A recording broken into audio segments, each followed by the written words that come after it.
Hola, ¿qué tal? ¿Cómo estás? Bienvenido. Esto es HDP, Hablemos de Política, el podcast donde semanalmente hablamos de temas relacionados con la política en los Estados Unidos. Mi nombre es Ariel Zimmerman, soy el conductor de este programa y hoy vamos a tener un programa muy interesante porque tocamos uno de los temas que más me gustan a mí y que menos conozco. Vamos a hablar de vuelta de política internacional, vamos a hablar un poquito del gigante asiático y para eso tenemos el placer de invitarlo a Santiago.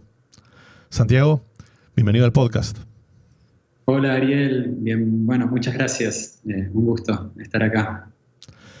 Contanos un poquito quién sos y a qué te dedicas. Bueno, yo soy un licenciado en Ciencia Política, estudié mi carrera en la Universidad de Buenos Aires y bueno, posteriormente hice una maestría en Brasil en Políticas Públicas y Desarrollo, en donde empecé básicamente, ahí fue donde descubrí el universo de China y sobre todo empecé a estudiar en ese momento cómo el crecimiento de China y como se podría decir el ascenso de China impactaba un poco en los procesos de desarrollo de los países de América Latina. Y la verdad que una vez que uno empieza a estudiar China, la verdad es como una especie de veneno, ¿no?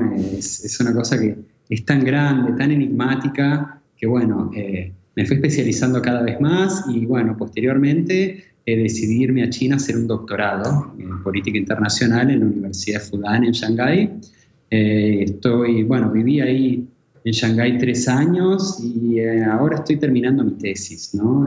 Que es justamente también sobre las relaciones entre China y América Latina desde una perspectiva más de política internacional, pero también de la economía política, que me interesa mucho. ¿Sabés que hace algunos años, hace muchos años en realidad, en 2006, tuve la oportunidad de viajar a China? Estuve casi 3 semanas, tenía un amigo que estaba viviendo allí y muy generosamente me invitó a su casa, así que tuve una experiencia diferente de unas vacaciones tradicionales, sino que estuve ahí con la casa de él, interactué con muchos chinos, con los que hablaban inglés, lo cual son pocos, y tuve la oportunidad incluso de estar una semana en Shanghái. Pero hay una cosa que me acuerdo que me sorprendió mucho.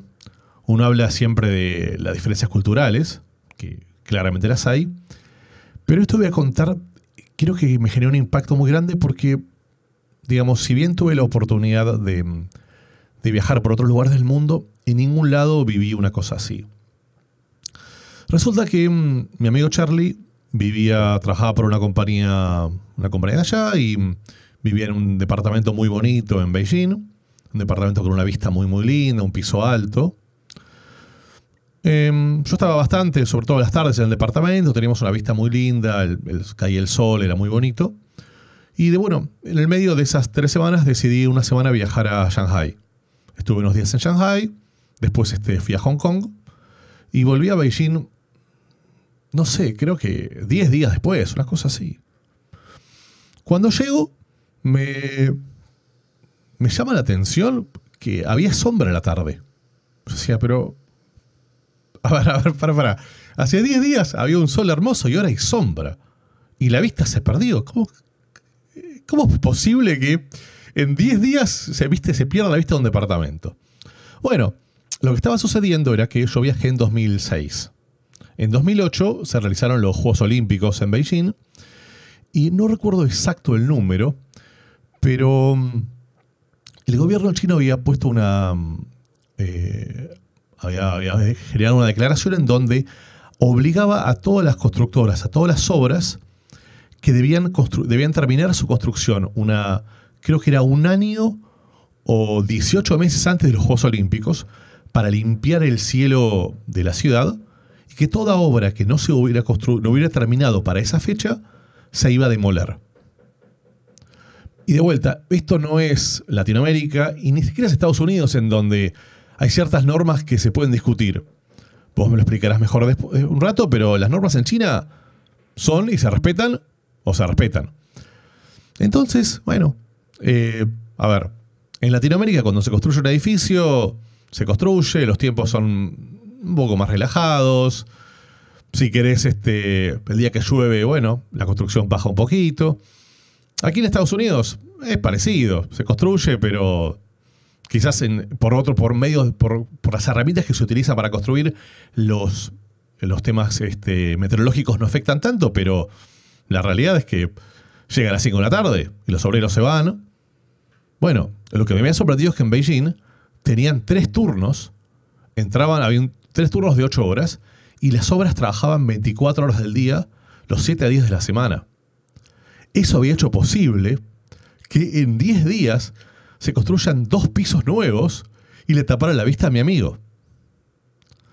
Bueno, esto es un detalle y seguramente hay miles de historias parecidas, pero creo que nos refleja un poquito cómo es la cultura asiática y puntualmente en China, y cómo ciertos valores o ciertas cuestiones que nosotros tenemos entendidos aquí tanto en los Estados Unidos como en Latinoamérica, bueno, allí son completamente diferentes. Entonces me gustaría empezar un poco esta conversación que vamos a tener contigo para entender un poquito, digamos, se habla mucho de crecimiento a tasas chinas. No sé si aplica lo que acabo de contar o no, pero ¿qué entendés vos por crecimiento de tasas chinas? Bueno, Ariel, la anécdota que contás yo creo que ilustra muy claramente un poco este concepto, y es algo, como vos decís, que es de hecho bastante común cuando uno va a China, el impacto que te produce la velocidad del proceso de modernización y de desarrollo, ¿no? La verdad que en las últimas décadas, bueno, todos sabemos esta cuestión del crecimiento de tasas chinas, ¿no? China creció durante más o menos 30 años, 40 años a tasas entre el 5 y el 10%, el promedio que debe ser del 7% anual, ¿sí? Lo cual no tiene básicamente precedentes en la historia de la humanidad, ¿sí?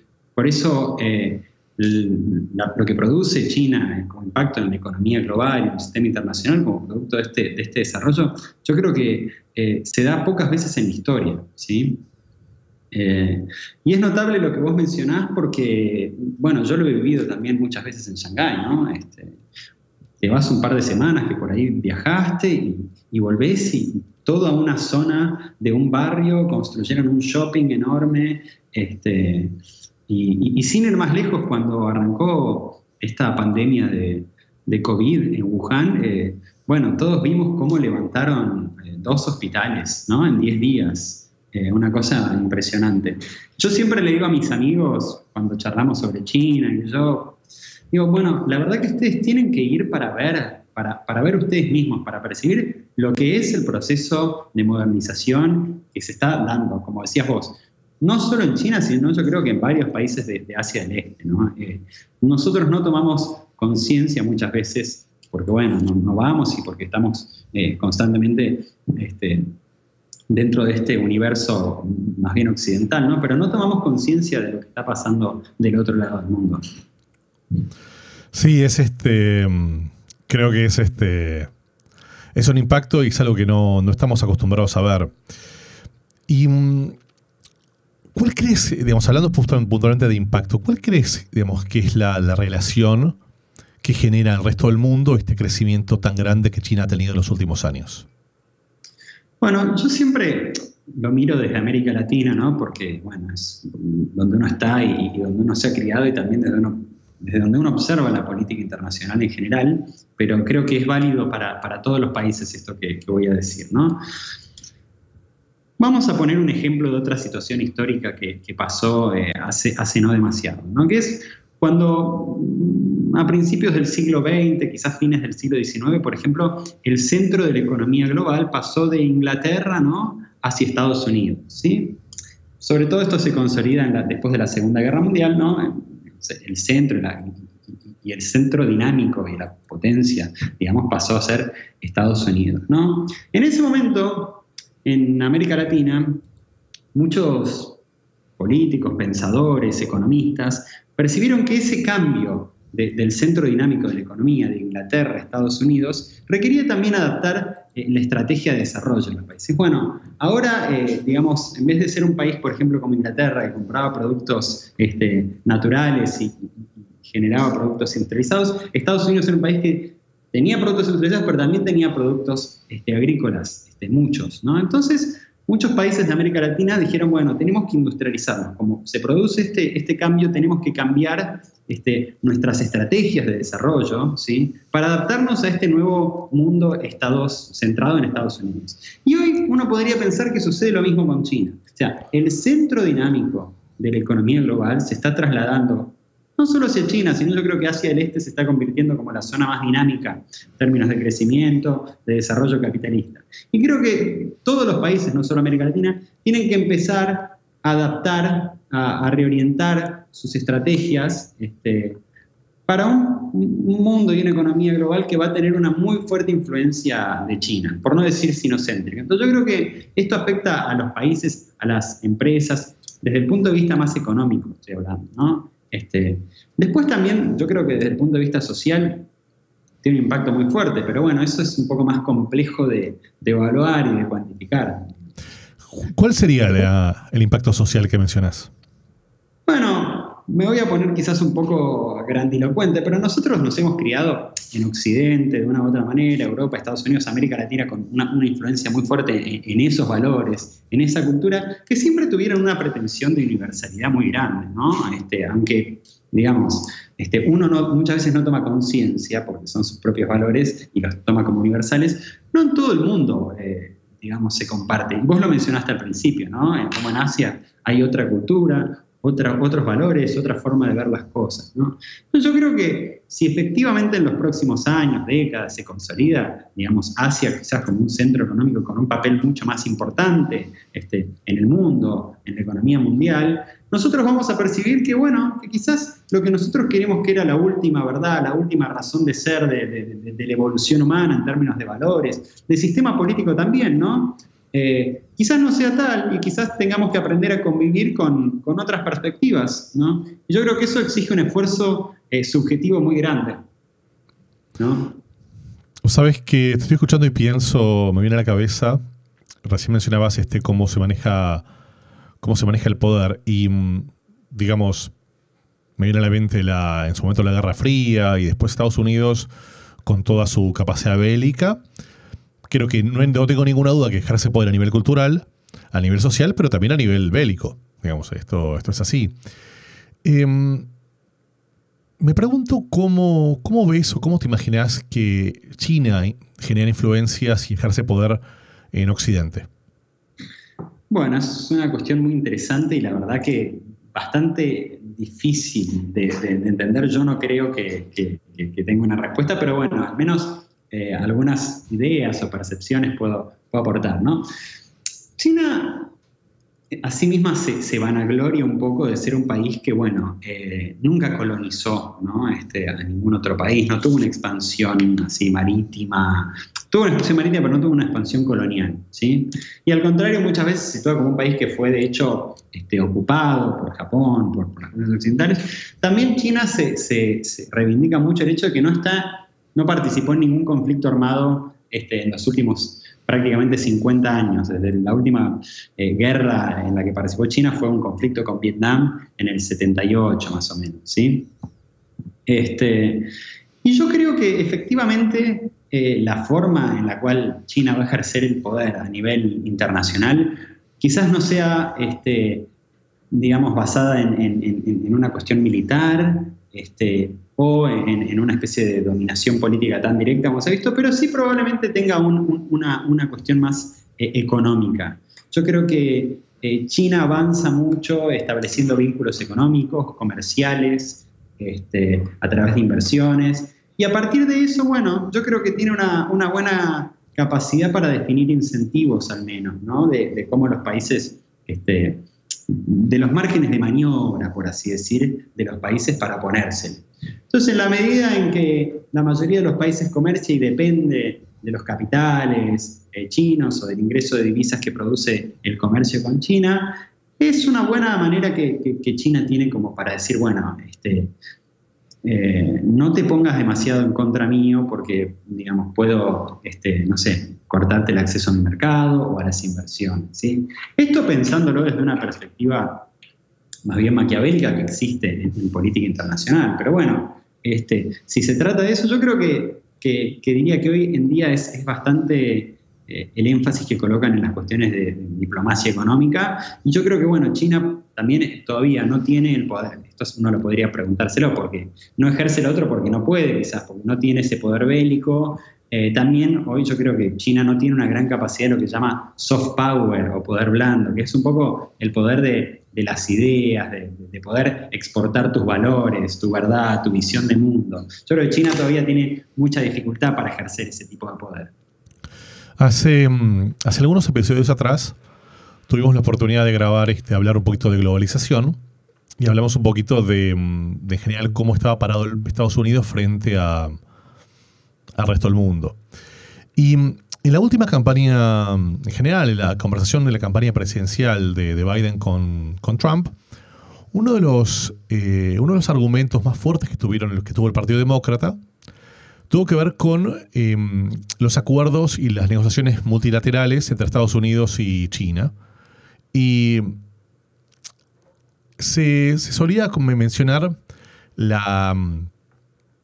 quizás la manera en la cual Donald Trump tenía para negociar con este país. Más allá de hablar de temas puntuales de la negociación, me gustaría entender qué pensás respecto al poder de negociación. Digamos, ¿vos crees que Estados Unidos hoy tiene el mismo poder de negociación que tenía, no sé, la administración de Clinton o administraciones anteriores? ¿O crees que estas tasas de crecimiento tan fuertes que han tenido China y este poder que China ha generado a nivel económico al mundial han equiparado un poquito las oportunidades? Yo creo que, bueno, sin dudas Estados Unidos sigue siendo el país más poderoso del mundo, y yo creo que en la historia humana nunca hubo, digamos, un país que acumule tanta capacidad económica, tanta capacidad militar, tanta capacidad incluso de influencia en términos de soft power, cultural. Y yo creo que también la economía norteamericana sigue exhibiendo un dinamismo impresionante, ¿sí? Dicho esto, yo creo que también en las últimas décadas, independientemente de China, también, la verdad que uno lo podría discutir horas, pero bueno, debido probablemente a una serie de errores o no en política internacional, hoy Estados Unidos no puede ejercer un poder de forma tan indiscriminada o de forma tan hegemónica como era en los 90, ¿sí? Y al mismo tiempo lo cierto es que China, si bien yo creo que aún se encuentra muy lejos de competir con Estados Unidos en términos tecnológicos, en términos militares, en términos culturales, ¿sí? Bueno, está creciendo mucho y muy fuerte y sigue avanzando y no da señales de fragilidad. Entonces yo creo que Estados Unidos tiene todas las herramientas para lidiar con el desafío, pero esto no significa, digamos, someter a China, sino mantenerse probablemente en una posición primordial en el sistema internacional, pero también aceptar un cierto grado de coexistencia porque no puede evitarlo. También recordemos, China tiene 1.300 millones de habitantes, una economía muy grande, o sea, es algo difícil de negar. Entonces, tampoco tiene mucho sentido eso. Y espero que Biden, conozco, pero por ahí uno de lo que mencionamos al principio, uno de los principales errores de Trump fue quizás tener un enfoque muy unilateral con China, ¿no? Porque fue solo al frente, y lo que decías vos, Biden le criticaba mucho que debería usar más a los aliados, Europa, Japón, como para juntos, ¿no?, ejercer un poco presión y que China se adapte a los requerimientos y a los estándares. Yo creo que eso sería muy beneficioso, yo creo que sería un camino más que interesante para Estados Unidos. Recién mencionabas los temas de tecnología y si bien es cierto, digamos, no hay ninguna duda que Estados Unidos está al frente en muchos aspectos tecnológicos, de vuelta, la tecnología hoy en día creo que es tan amplia, es tan diversa que es muy difícil decir quién es el líder tecnológico a nivel mundial porque, digamos, existen cientos o miles de verticales al respecto, si se permite la palabra. Y estoy pensando puntualmente en lo que tiene que ver no con tecnología móvil, sino con datos móviles, es decir, con lo que llamamos 5G. Digamos, hay muy pocas compañías a nivel global que pueden crear antenas y pueden mantener torres. Y estas torres son la base de la tecnología. O sea, nuestro proveedor de Internet lo que hace es proveer el servicio que se manda entre antena y antena. Y a nivel global, como decía, hay muy poquitas compañías de 5G. Una de ellas es Huawei. Yo tuve la oportunidad de trabajar para una telco hace muchos años, y es muy común que las compañías telefónicas hoy en día lo que hacen es tercerizan directamente sus antenas y sus torres a Huawei, y lo hacen en casi toda Latinoamérica y en Europa, porque es mucho más eficiente y sacan encima un problema, digamos, unos problemas y unos costos muy, muy grandes. Ahora bien, en Estados Unidos Huawei está casi prohibido. Empezó en el fin de la administración de Obama, pero Trump fue mucho más duro con eso.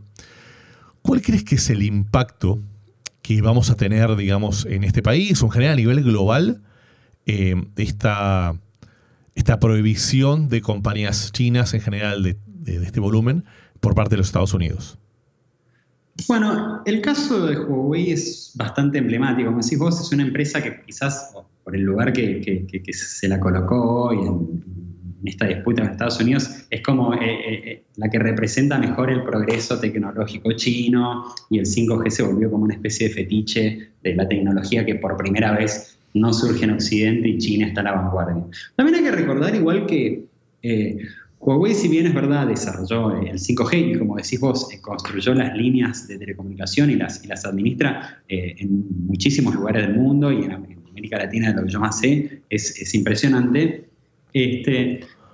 Lo cierto es que Huawei tiene una gran dependencia de Estados Unidos tecnológica todavía, porque la mayoría de sobre todo los semiconductores, pero otros componentes que utilizan en sus teléfonos y en sus antenas de 5G, solo los producen empresas estadounidenses o empresas no estadounidenses, pero con patentes y licencias de propiedad intelectual estadounidenses, ¿sí? Y una de las medidas más fuertes que hizo Trump fue no solo prohibir el 5G en Estados Unidos, pero él limitó y prohibió la venta de estos componentes a Huawei, ¿sí? Incluso cuando vienen de otras empresas que, como decía, por ejemplo, una empresa taiwanesa que hace semiconductores, pero se hace con alguna patente norteamericana, no le pueden vender a Huawei.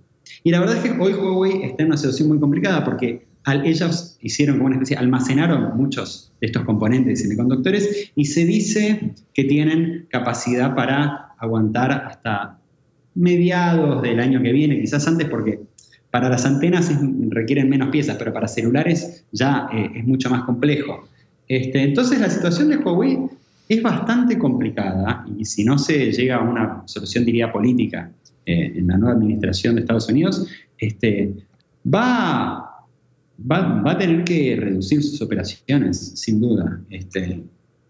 Y bueno, en relación a los impactos más, podríamos decir, de largo plazo o más macro de todo esto, uno podría imaginar la constitución de 2 esferas, por ejemplo, de Internet a nivel mundial, o sea, un sistema más estadounidense.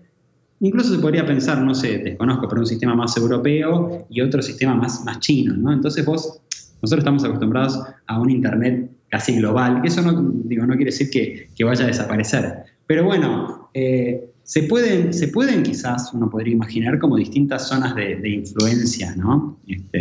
En relación a eso. Yo creo que China va a tener más éxito, Huawei y esas empresas van a tener más éxito en los países en desarrollo, en América Latina, en África, en otros países de Asia, y probablemente tengan más limitaciones en Europa y en Estados Unidos.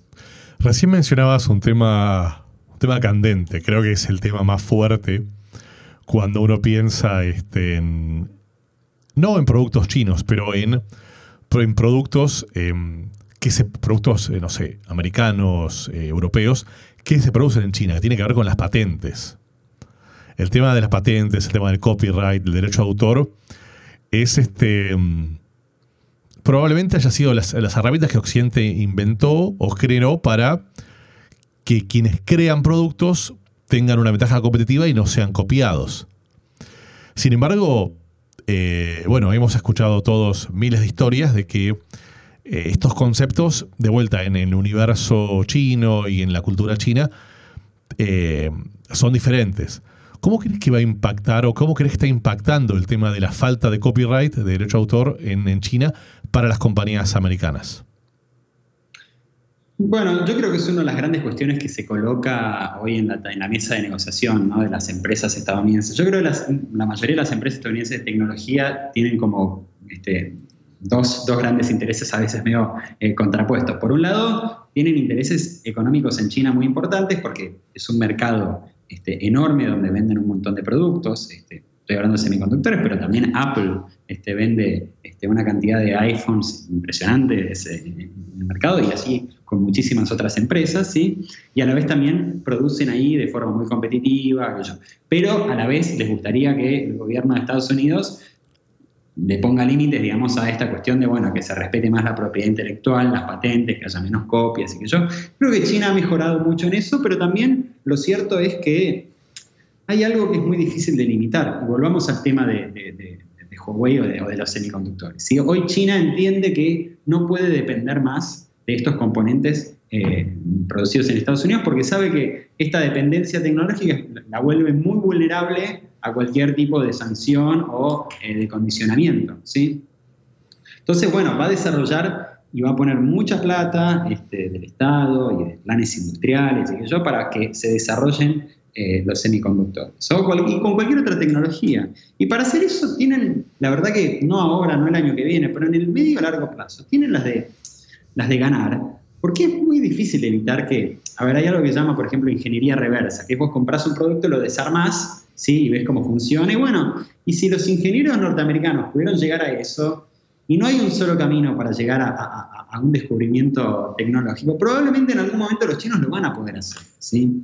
Entonces, digamos, me parece que es importante para las empresas norteamericanas, pero digamos, y eso va a mejorar en el nivel micro, pero en el nivel macro de la dependencia tecnológica, China va a avanzar de una u otra manera. Pero vos sabés que, a ver, obviamente no soy abogado, pero un abogado te diría que precisamente las leyes el patentamiento está pensado o está estructurado para que eso no se pueda hacer, digamos.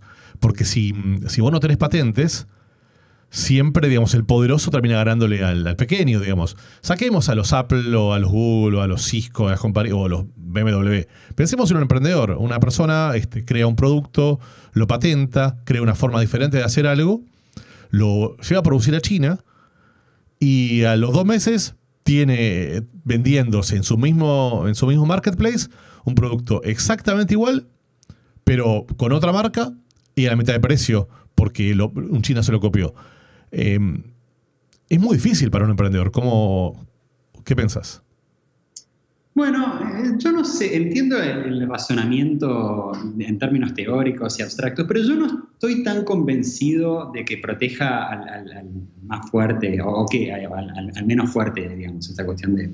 Porque si vos lo pensás, al menos históricamente, todos los países que estaban, digamos, menos desarrollados o lejos de la vanguardia tecnológica, por ejemplo, Alemania, enfrente a Inglaterra, o Estados Unidos, cuando estaba por atrás de Europa, todos recurrieron a algún tipo de robo de propiedad intelectual, de copia, qué sé yo. Y a nivel global, si vos ves, ¿cuáles son los países más interesados en proteger estas patentes? Son los países que ya están en la frontera tecnológica, ¿sí? Entonces, grandes laboratorios, grandes empresas tecnológicas, y son en general los países desarrollados, subdesarrollados, los que en verdad se acoplan, pero más que nada se adaptan a estas reglas que vienen en muchas casas, en la mayoría de los casos, dictadas por los países desarrollados. Entonces, yo creo que hay algo así como una expresión que usa un economista surcoreano que se llama Ha Jung Chang, que dice tirar la escalera, que la mayoría de las veces los países cuando se desarrollan y llegan a dominar las tecnologías de vanguardia, una vez que llegan ahí, tiran la escalera para que los otros no puedan subir, ¿no? Entonces, bueno, ahora no se puede copiar, no se puede usar más estos incentivos industriales. Entonces, el caso de China, para volver y cerrar esta idea, es emblemático porque está bien, usó todas esas cosas, probablemente robó propiedad intelectual, y copió, y truchó, y todo eso. Pero, ¿qué otra manera habría de llegar en muchos casos? Y si China no lo puede hacer, entonces nadie más lo va a poder hacer. Entonces, todos los otros países subdesarrollados no podrían. Y si vos analizás históricamente, los países que hoy son desarrollados lo hicieron en el pasado. Entonces, yo lo entiendo desde el punto de vista del emprendedor micro, pero yo soy más, mi área es más como las grandes cuestiones a nivel de desarrollo. Ahí yo lo veo de otra manera, ¿viste? Puntualmente me viene la idea de la cabeza de esta percepción que a veces tenemos en Occidente de los productos fabricados en China. Y es muy gracioso porque, digamos, la marca Made in China muchas veces está asociada con productos de baja calidad cuando todo se produce en China. O sea, es muy gracioso, digamos, cuando vos compras un producto de Apple, te dice pensado, diseñado en California, pero fabricado en China. Y los productos de Apple teóricamente tienen los estándares de calidad más altos. Entonces me pregunto qué sucede y si sabés qué está haciendo China para mejorar esa imagen, que es simplemente un tema de imagen, porque en la realidad los productos de mayor calidad se producen en China como los productos de menor calidad, todo se produce allá. Sí, yo creo que en verdad lo que vos dices es tal cual. Que, digamos, se produzca en China no genera quizás tanta desconfianza, sino también yo creo que hay un problema de marcas. Creo que las marcas chinas, como que si una marca china ya lo ves un poco como un producto de baja calidad y todo eso. Yo creo que China ya per se, digamos, ya ha mejorado mucho, ¿sí? Porque en la medida en que, como bueno, decías vos, en la medida en que empieza a avanzar en el proceso de desarrollo, de industrialización, a dominar mejores tecnologías, las propias firmas chinas empiezan a generar productos más interesantes. El caso de los celulares, de las computadoras, está bien, no es un iPhone, no tiene ese prestigio, pero hay un celular Huawei, un celular de Xiaomi, está muy bien, ¿viste? Huawei es un buen ejemplo. La verdad, ese buenos productos se asocia con Leica para hacer las cámaras. En la medida en que las empresas van desarrollándose y mejorando, en sí mismas empiezan a generar productos más interesantes para el consumidor, más complejos, y se ha hecho un buen trabajo. Desde ya que queda mucho por hacer, pero no me preocupa tanto porque, de nuevo, yo creo que eso, en la medida en que, bueno, las marcas y el proceso de desarrollo continuo y las empresas chinas adquieran mejores capacidades tecnológicas e innovación, van a empezar a sacar productos mejores y más confiables. Y bueno, y de a poco, sobre todo que si son un poco más baratos también, tienen una ventaja competitiva. Y repito, sobre todo por ahí en mercados como de países en desarrollo, como en África, en América Latina, donde por ahí uno prefiere decir, bueno, no necesito gastarme lo que me cuesta un iPhone, ¿sí? O un Samsung, y me compro un Xiaomi, que la verdad que aguantan muy bien, son muy buenos y el precio es menor. Y lo que está pasando también es que ya no es tan menor. O sea, en la medida en que la marca va generando mejores productos, no es que tampoco te salen tanto más barato. Entonces, eso no me preocupa tanto. Creo que va a ser un corolario del éxito que podría tener China si sigue en esta senda de desarrollo. Creo que justamente en esta senda de desarrollo, como decías, China está involucrándose un poquito más, quizás no solamente con su producción, sino también, de alguna manera, está involucrándose puntualmente, creo, en Latinoamérica a través de sus relaciones políticas con los diferentes países. Tengo entendido que están generando líneas de préstamos a algunos mercados y en algunos países puntualmente están invirtiendo muy fuerte en todo lo que tiene que ver con la infraestructura de los propios países. Tengo me viene en la cabeza un dato, yo hace mucho no vivo en Argentina, pero tengo entendido que puntualmente en Argentina, desde hace algunos años, China ha invertido muy fuerte y incluso ha tenido algunos desarrollos puntuales como unas bases tecnológicas en el sur de Argentina. He leído en algún lado que hay como una discusión sobre si esas bases son científicas o militares, no lo sé. Pero puntualmente me viene la idea de si esto afecta, ¿crees que esto afecta de alguna forma la soberanía de los países? Bueno, sí, no. A ver, no sé, hay que separar un poco todo. Es cierto que China ha invertido mucho en proyectos de infraestructura en varios países de América Latina, de África, de Asia, ¿sí? China tiene una ventaja muy fuerte en términos de sus empresas de construcción de líneas férreas, puertos, líneas de transmisión eléctrica, centrales hidroeléctricas. Todo eso tiene una gran capacidad y además tiene un interés económico que es, bueno, internacionalizar a sus empresas y además China tiene muchas reservas internacionales y la verdad que en un momento en donde ya no rinde tanto comprar bonos del Tesoro norteamericano, que son, que te dan un retorno muy bajo, por ahí dices, bueno, voy a usar esa plata para invertirla en activos fijos o en cuestiones. Entonces también presta plata a los países para construir estas obras, ¿no? En Argentina, bueno, están desarrollando una línea ferroviaria que es del Belgrano Cargas, desarrollaron un parque solar, están desarrollando dos represas hidroeléctricas en la Patagonia. Eso es una cosa, ¿sí?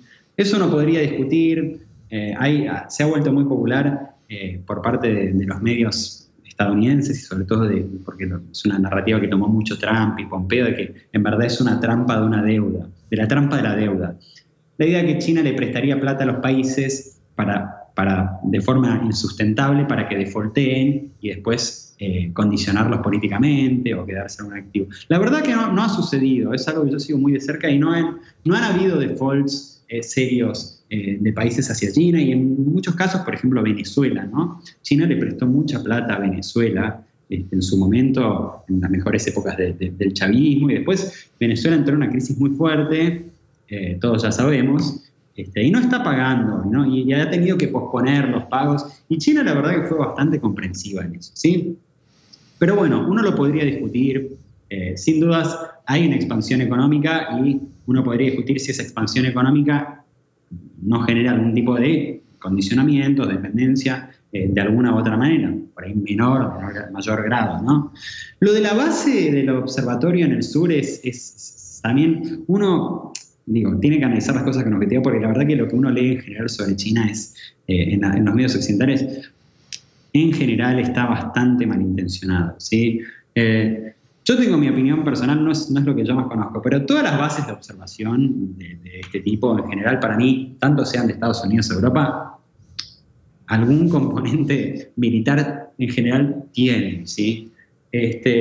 Lo cierto es que China construye una base de observación en la Patagonia porque para ellos tiene un interés. Yo repito, no soy astrónomo, no conozco del espacio ni de física, pero bueno, es cierto que si vos tenés satélites que dan la vuelta al mundo, necesitas una base del otro lado del planeta para que ese satélite mande la señal cuando tiene sentido, ¿sí? Entonces, bueno, y la Patagonia reúne muy buenas condiciones climáticas, de visibilidad, y colocaron esta base que en última instancia es cierto, depende del Estado chino, que en última instancia depende probablemente, o sea, algún lazo con el ejército podría tener, pero, repito, no me parece que sea me parece que, de nuevo, uno lo puede analizar en detalle, más o menos, pero yo creo que también se monta sobre eso un discurso muy conspirativo, que no me parece que sea el caso. ¿Sí? Para seguir más lejos, si uno compara, China casi no tiene bases militares fuera de China.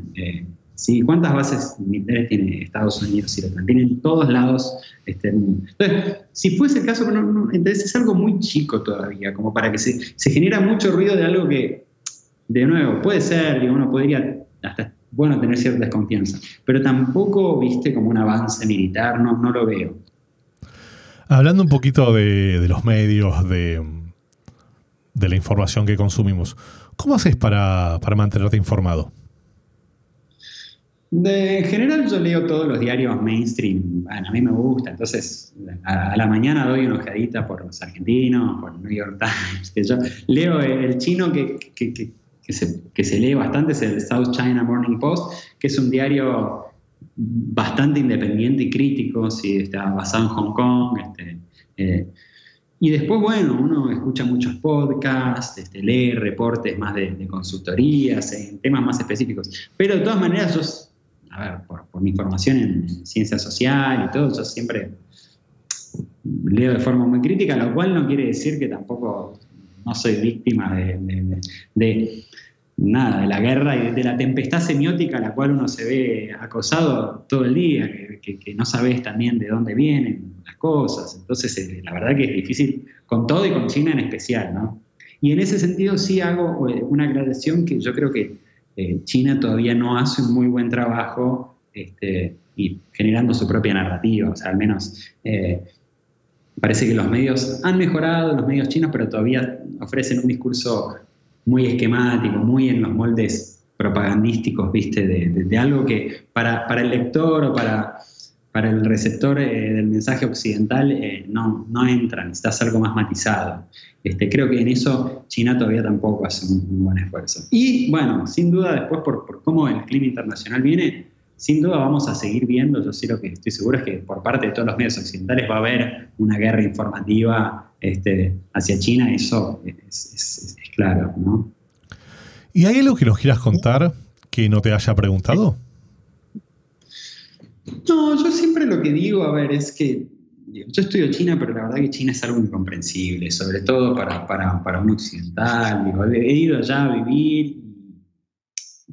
Uno cada vez, cuanto más conoce, menos entiende, como sucede en verdad con muchas cuestiones, ¿no? Y en ese sentido lo que yo me parece que es interesante, y volvemos un poco al inicio de la cuestión sobre supuesto ascenso de Asia y cómo queda Occidente, que siempre tuvo mucha certeza de sus propios valores, su universalidad.